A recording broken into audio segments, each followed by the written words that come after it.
Hey guys, welcome back to my layout. So I have a quick little video for you guys on operations and how I in particular do operations. So just give you guys a quick background on my experience. I would say this layout that I'm working on right now, I've been seriously working on it for about 10 years to get to this point where I am right now. I currently model the Canadian Pacific, Boston and Maine, and Lamoille Valley Railways. This layout is based off the Northeast Kingdom of Vermont in the 1980 to 1983 range. So I kind of stick to the prototype there, and again I do vary a little bit with some power after 1983, but you know who doesn't. I currently have about 70 cars in the layout, and the layout is a 6 by 8 by 18-foot extension, which I recently added in within the last couple of years. And I'd say the scenery and the track work and everything is about 98% done. Was the layout really ever truly done? Probably not. But so I kind of wanted to break everything up and show you guys what I use, how my system breaks down. So I have a track schematic to the left there. It's pretty poorly drawn, but you have to kind of bear with me here. So I'm going to use my handy dandy barbecue skewer to kind of show you guys how the layout works. So we're looking first, this is the 6 by 8 here. You can see it goes up, there's the yard, comes around, and this is going to be the 18-foot section. So this is the adjoining section, and then it goes into the shelf section on the wall. Now obviously this isn't 18 feet, but it runs even further down, so just to give you guys an idea. So we'll start with the Lamoille Valley Railway. That is going to be the inside loop right here. And then they have an interchange track between the Lamoille Valley and CP in Boston and Maine. Now, CP and Boston and Maine were a shared asset line, meaning both railroads ran the line with both of their trains, and they also pool powered the engines, meaning that both railroads would use, say, a CP rail engine, a Boston and Maine engine, and a CP rail engine, or vice versa, whatever you might say. Whatever you might see at the time period. So things weren't always identical to the same railroad, the same thing. So that's kind of the reason why I like to model that particular road, these particular roads, over the Maine Central, which is another railroad that came into this area. The outside trackage here is the CP Boston and Maine. Now, because of how I have the operations, Lamoille Valley uses this as a shared asset line also to access their own trackage. So it's one of those things where you kind of have to type your imagination a little bit. And then we have the first yard limit here of St. Johnsbury Yard, and again it's a little extension off the 6 by 8, and then we come up here to the next block, which is going to be the Newport section of the railroad, and that's going to be in the yard limit right here. So I have the layout broken up into two blocks. We have the one block here, that's going to be the Newport siding or Newport side of the railroad, which is the newer part of the layout. And then the other block is the Lamoille Valley block, which is the other section of the railroad that runs between the two. So those are the two blocks that I have broken up there. And I don't want to go too crazy with this, but I just want to kind of show you guys what the basic layout is that I'm working with. And then this is the dispatcher map that I use. So to kind of give you guys a real life scenario of how the trackage looks in real life, this is only about 50 something miles between Morrisville, Vermont, which is what I model, and St. Johnsbury, which is also what I model. So again, selective compression, this is scaled down to a loop of track with some businesses instead of modeling the whole thing, obviously.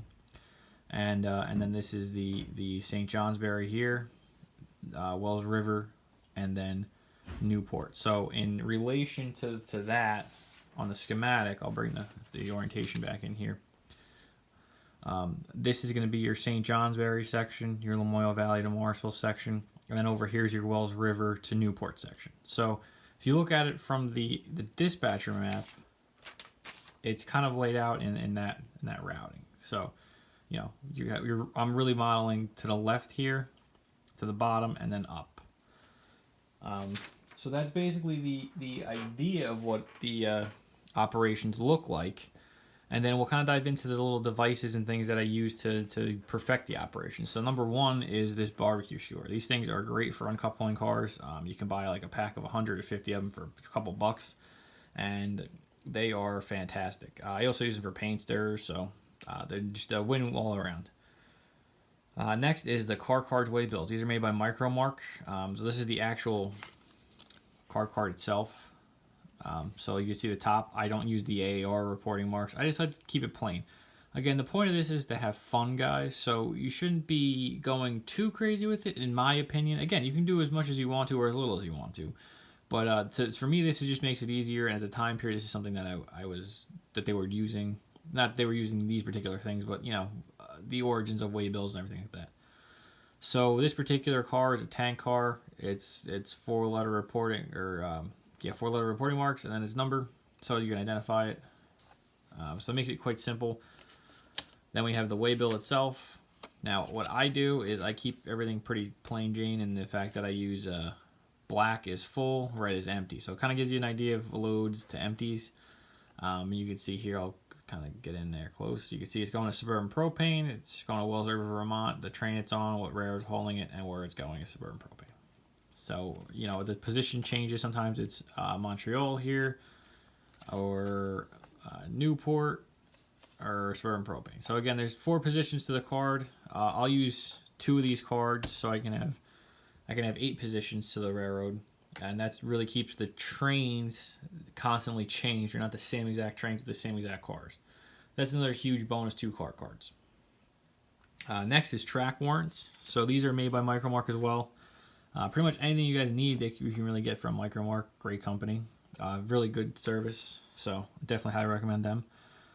Track warrant is something that is used in a dark or even a signal territory, but it's something where a train isn't highly, it's not a mainline traffic type of railroad. A mainline type of railroad is generally governed by signals and high speed trains is again going to really just go by signals or track authorities or even timetables, which still exists today on some railroads.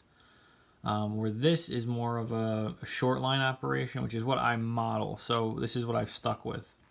So you can see the track warrant is just the pad, the pretty thick pad. I have probably about 10 or so of these, so I have a pretty good supply. To the left here is going to be your track warrant number. So, 1, 2, 3, whatever it is for the day. Usually, for my particular railroad, probably about 8 or so a day is what I use. The date, who it's to, at what time. I use the proceed from box and then the work between box, or, the do not exceed box. I don't really use any of the in between. Some people can, some people do. It works for them. Whatever, like I said, whatever works. That's the point. We're just having fun here, and that's kind of what I like to, how I like to run my railroad. So, like I said, I keep it pretty simple. We move from point A to point B. So if the train is moving from Newport, the next stop here's gonna be Wells River, and I get permission from Wells River down to St. Johnsbury, and then they'll either get all the way clear back up, or maybe stop in between, do a little work at industry, something like that. Again, the point of short line is they really are servicing mom and pop. So what I mean by that is that, if you have a fertilizer company in Morrisville, Vermont, and they call up and say, hey, we need a switch, the train's coming back. Well, you call the train crew, hey, you guys need to switch out Morrisville Agway. Something like that. So that's the point.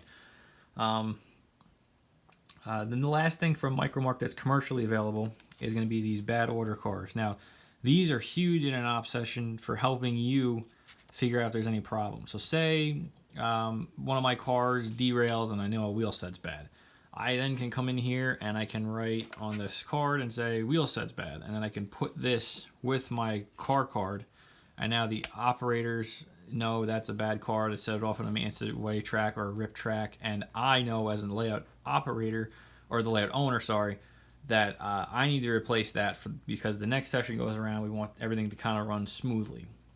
And again, the other thing too you guys can use is go ahead and go around the layout too and put some of these out there ahead of time if you want to, for stuff that is broken ahead of time, or just to simulate the thing being broken. It adds another step to operating, so it's a cool thing to add and go ahead with, and I think it makes it a little bit more fun. And then the last thing, now I use this when I first started doing operations to kind of help my guys here understand how things worked before we got into the whole car cards and everything. So I would use these hold and pull cards. Now I still use the hold cards for industries that I know aren't getting switched, just so that we don't create mass confusion or have too much of a car and a train, something like that. So it makes it a little easier doing that. I don't really use the pull section too much. Now all these are just computer paper, it's laminated. and they'll fit right into the waybills as well. So that's just something for me that I put forward to make it a little easier. You don't have to exactly do that. You can kind of just leave it the way it is. And lastly is the little portable radios here. You can buy these at ShopRite, or I know ShopRite's local to me, but I'm sure grocery stores have them. Radio Shack online probably has them, something like that. Some tech store, Walmart, stuff like that. They're pretty cheap, and they're really great to have. I have 4 of them. So like I said, I didn't mention it before, but I really generally have anywhere from 1 to 5 operators. 4 is a little, 4 or 5 is a little much, but we can do it. The other thing I will say, in experience with this too, is that if you have one channel, you can see channel 20 here is going to be my dispatcher channel. So that's how the trains are going to talk to the dispatcher, and I go up to channel 21 for a regular train operation channel. So this way it doesn't get too cluttered, and the dispatcher doesn't have to hear this constantly. So for me, like if I sit upstairs or in the back corner of the basement, I have to sit here constantly and hear, you know, this and that and move here and all that stuff. So again, that's just something, in my opinion, that you can do, and it kind of adds another thing to the railroad. So that's pretty much it for my operations, guys. I'll leave you with a little bit of a look at the layout here. So I'm going to kind of pick up the camera, and you guys can see to my right there is my dispatcher board and train jobs over here, and then this is the rest of the railroad. So the front 6x8 is right here, and in the back where that blue silo is right there is the Newport section. So again, you don't have to have a super huge layout to have fun doing operations, and that's kind of the point I wanted to make here with the video. So any questions, comments, please leave them down below. I'll try to address them, and maybe show you guys some cool things later on if you want to take a look. So thank you guys for checking it out.